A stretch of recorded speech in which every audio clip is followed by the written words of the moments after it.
നമസ്കാരം. മലയാളി വാർത്തയിലേക്ക് സ്വാഗതം. ട്രംപിന്റെ അടക്കം ഭീഷണി ബ്രിക്സ് രാജ്യങ്ങൾക്കെതിരെ ഉയർന്നു നിൽക്കുന്ന സാഹചര്യത്തിൽ വീണ്ടും കൈകോർക്കുകയാണ് റഷ്യയും ഇന്ത്യയും. റഷ്യക്കെതിരെയും ഇന്ത്യക്കെതിരെയും മറ്റുള്ള ബ്രിക്സ് രാജ്യങ്ങൾക്കെതിരെയൊക്കെ തന്നെ തീരുവ ഭീഷണിയാണ് ട്രംപ് കുറച്ച് ദിവസമായിട്ട് മുഴക്കിക്കൊണ്ടിരിക്കുന്നത്. ട്രംപിന്റെ ഈ ഒരു എടുത്തുചാട്ടം അല്ലെങ്കിൽ ട്രംപ് സമനില തെറ്റി ചെയ്യുന്ന പല കാര്യങ്ങളും ട്രംപിനെ അല്ലെങ്കിൽ അമേരിക്കയെ തന്നെ വലിയൊരു പടുകുഴിയിലേക്ക് തള്ളിവിടുമെന്നുള്ള കാര്യത്തിൽ യാതൊരു സംശയവും വേണ്ട. അതിനിടയിലാണ് മുൻപും പല ആയുധങ്ങൾ വാങ്ങലും എടുക്കലൊക്കെ ആയിട്ട് ഒപ്പം കൈകോർത്തുള്ള ഇന്ത്യയും റഷ്യയും വീണ്ടും ഒന്നിക്കുകയാണ്. ഇപ്പോൾ ഇന്ത്യക്ക് തങ്ങളുടെ അത്യാധുനിക മെയിൻ ബാറ്റിൽ ടാങ്കായ T-14 അർമാദ നൽകാമെന്നാണ് റഷ്യ അറിയിച്ചുകൊണ്ട് വരുന്നത്. ഏതായാലും അന്ന് ഓപ്പറേഷൻ സിന്ധൂർ മുൻപ് തന്നെ പാകിസ്ഥാന്റെ ഡ്രോൺ ആക്രമണം ഉണ്ടായപ്പോൾ ആരാണ് ഇവിടെ കരുത്തനായി നിന്ന് നമ്മുടെ ഭാരതത്തെ രക്ഷിച്ചത് എന്നുള്ളത് കൃത്യമായിട്ട് അറിയാം. റഷ്യ നൽകിയ S-400 ആണ് വ്യോമ പ്രതിരോധ ശക്തിയായിട്ട് നമ്മുടെ രാജ്യത്തിനെ സംരക്ഷിച്ചത്. ഇപ്പോൾ വീണ്ടും ഒരു ഇത്തരത്തിലുള്ളൊരു ആയുധ കൈമാറ്റം അല്ലെങ്കിൽ ആയുധ നിർമ്മിക്കാനുള്ളൊരു നീക്കം റഷ്യയും ഇന്ത്യയും ഒരുമിച്ച് നടത്തുമ്പോൾ അതും ശത്രു രാജ്യങ്ങൾക്കുള്ള ഒരു മുന്നറിയിപ്പാണ്. പ്രത്യേകിച്ച് ഇപ്പോൾ ട്രംപിന്റെ താരിഫ് ഭീഷണി അടക്കം നിലനിൽക്കുന്ന ഈ ഒരു സാഹചര്യത്തിൽ ഇന്ത്യയുടെ ആവശ്യങ്ങൾക്കനുസരിച്ച് മാറ്റങ്ങൾ വരുത്താമെന്നും അർമാദയുടെ നിർമ്മാതാക്കളായ ഉറാവ ഗോൺസവോദ് ഇന്ത്യയെ അറിയിച്ചിരിക്കുകയാണ്. ഇന്ത്യയുമായി സഹകരിച്ച് അർമാദയുടെ ഇന്ത്യൻ പതിപ്പ് വികസിപ്പിക്കാനുള്ള സന്നദ്ധതയും കമ്പനി അറിയിച്ചിട്ടുണ്ട്. അടുത്ത തലമുറ മെയിൻ ബാറ്റിൽ ടാങ്ക് വികസിപ്പിക്കാനുള്ള ഇന്ത്യയുടെ പദ്ധതിയിലാണ് അർമാദയെ അടിസ്ഥാനമാക്കിയുള്ള യുദ്ധ ടാങ്കിനെ വികസിപ്പിക്കുന്നതിനായി ഉറാവ ഗോൺസവോദ് താൽപര്യം അറിയിച്ചത്. അടുത്ത തലമുറ മെയിൻ ബാറ്റിൽ ടാങ്ക് പദ്ധതി ഇന്ത്യയുടെ compact vehicle research and development establishment ആണ് മുന്നോട്ട് കൊണ്ടുപോകുന്നത്.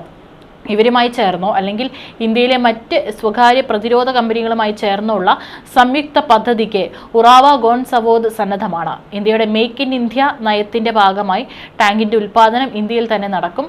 മേക്ക് ഇൻ ഇന്ത്യ നയത്തിനനുസരിച്ച് പ്രതിരോധ മന്ത്രാലയത്തിന്റെ അനുമതി ലഭ്യമായാൽ പ്രോട്ടോടൈപ്പ് വികസിപ്പിക്കുന്നതിനായി സംയുക്ത സംരംഭത്തിന് 70% വരെ സർക്കാർ ഫണ്ട് നൽകും. ഇന്ത്യ നിലവിൽ ഉപയോഗിക്കുന്ന T-90 ഭീഷ്മ ടാങ്ക് ഉറാവ ഗോൺസവോദ് വികസിപ്പിച്ച T-90 മെയിൻ ബാറ്റിൽ ടാങ്കിന്റെ ഇന്ത്യൻ പതിപ്പാണ്. ഇതിനാവശ്യമായ സാങ്കേതിക വിദ്യകൾ ഇന്ത്യക്ക് കമ്പനി കൈമാറിയിരുന്നു. പൊതുമേഖലാ സ്ഥാപനമായ ഹെവി വെഹിക്കിൾ ഫാക്ടറിയാണ് ഈ ടാങ്ക് നിർമ്മിക്കുന്നത്. നിലവിൽ ഈ ടാങ്കിന്റെ ഉൽപ്പാദനത്തിൽ 83% ഇന്ത്യൻ ഘടകങ്ങളാണ് ഉപയോഗിക്കുന്നത്. നിർണായകമായ ടാങ്കിന്റെ എഞ്ചിൻ ഘടകങ്ങളും ഇപ്പോൾ ഇന്ത്യയിൽ ഉൽപ്പാദിപ്പിക്കുന്നുണ്ട്. ഈ രീതിയിലുള്ള സഹകരണമാണ് റഷ്യൻ അധികൃതർ അർമാദയുടെ കാര്യത്തിലും പ്രതീക്ഷിക്കുന്നത്. നിലവിൽ ഇന്ത്യ ഉപയോഗിക്കുന്ന T-72 ടാങ്കുകൾക്ക് പകരക്കാരനായ അടുത്ത തലമുറ മെയിൻ യുദ്ധ ടാങ്കുകൾക്കായി അന്വേഷണം തുടങ്ങിയത്. വിദേശ കമ്പനികളുമായി സഹകരിച്ച് അത്യാധുനിക മെയിൻ ബാറ്റിൽ ടാങ്കിന്റെ വികസനമാണ് ഇന്ത്യ ലക്ഷ്യമിടുന്നത്. ഈ പദ്ധതിയിലാണ് അർമാദ ടാങ്കുമായി റഷ്യ താൽപര്യം അറിയിച്ചത്.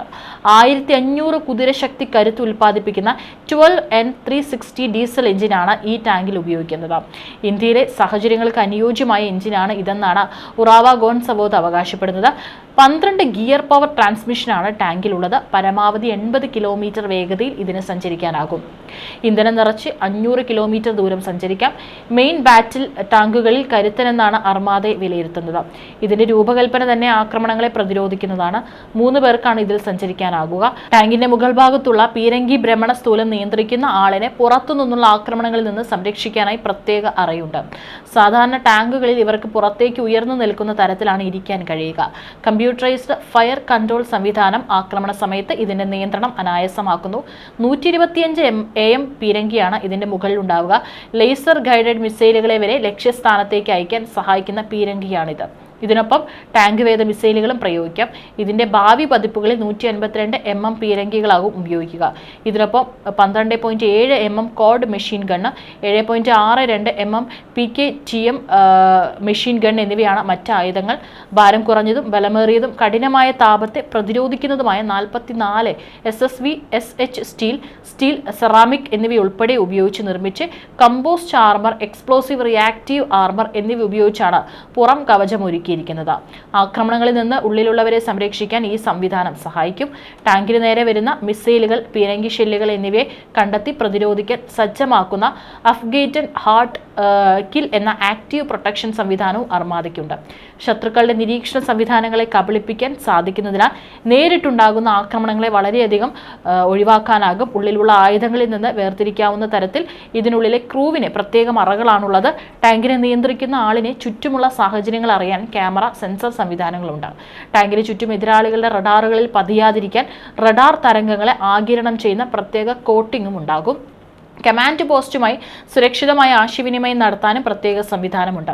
പുറത്ത് നിന്നൊരാൾക്ക് ഇതിലെ സന്ദേശങ്ങൾ ചോർത്താനാകില്ല. റഷ്യയെ വിരട്ടുന്ന കൂട്ടത്തിൽ ഇന്ത്യക്കും ബ്രസീലിനും ചൈനയ്ക്കും അടക്കം ഭീഷണി ഇപ്പോൾ ഉയർന്നു നിൽക്കുന്ന സാഹചര്യമാണുള്ളത്.